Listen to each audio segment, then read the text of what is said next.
right in the middle of this deal of installing some garage door insulation. This is the kit from Home Depot. They're right around 60 bucks a piece. Styrofoam is the manufacturer. Not exactly a how-to, but I'm going to show you a couple things that I have learned here. The first, most important being, other than getting your measurements right, when you go to slide this in to the pocket down here, you're going to want to take a ratchet or whatever and back these bolts off because they protrude through the back side of this.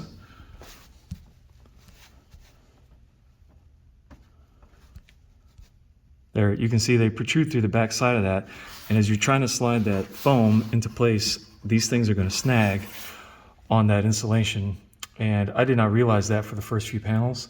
So take your ratchet, back this to where these are, they don't have to be all the way out, but to where they're not sticking in so far. Do it for the up and down, and especially up here, and where you've got 4 bolts at the top and then 2 at the bottom. If you're trying to slide those panels in, it's going to be a freaking nightmare. The other thing I have learned, actually 2 more things I have learned. On my garage door, the panels on the outside here, there's 48.5 inches between the inside of that channel there and then the aluminum frame right there in the middle.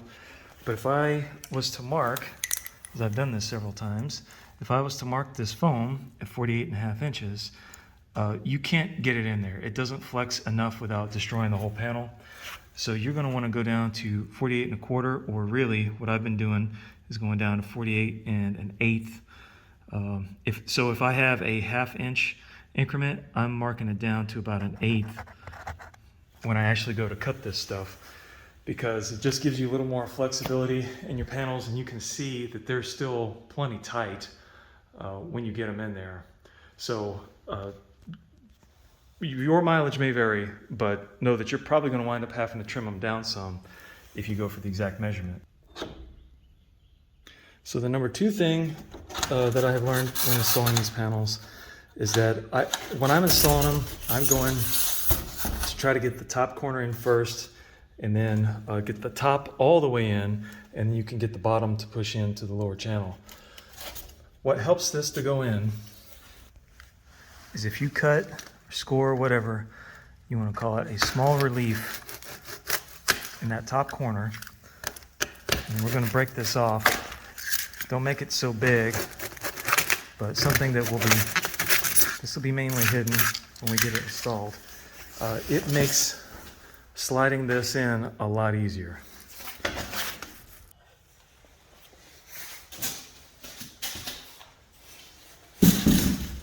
Actually, maybe tip number 3, sometimes these channels are bent into the door.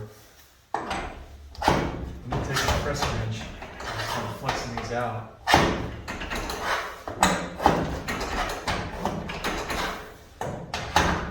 It depends on how old your door is, who installed it, and everything else.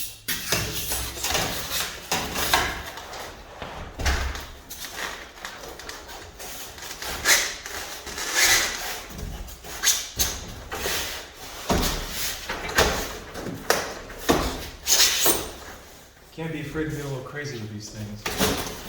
You see, with that relief cut in that upper corner, I didn't really have to fight it too much. With the bolts being backed out, it lets it slide into that channel without getting hung on those, and I did not realize that for a while. Then you can push in to the bottom.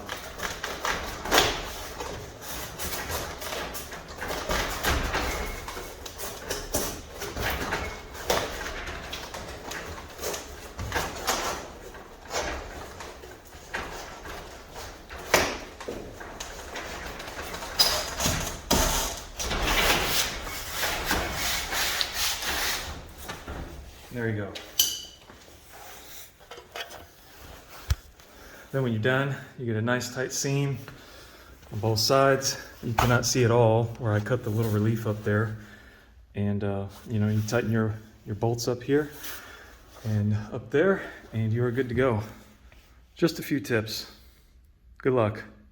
Oh, and one final tip.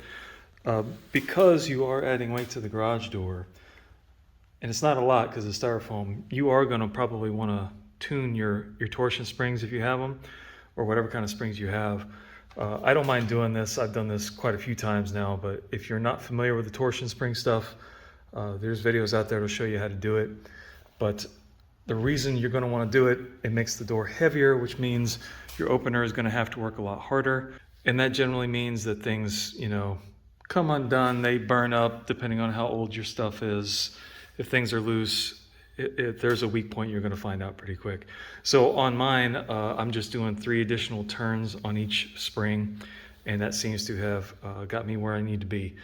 If you're doing this, be very careful, and I'm not telling you to do it. I'm just saying it's going to need to be done. Good luck.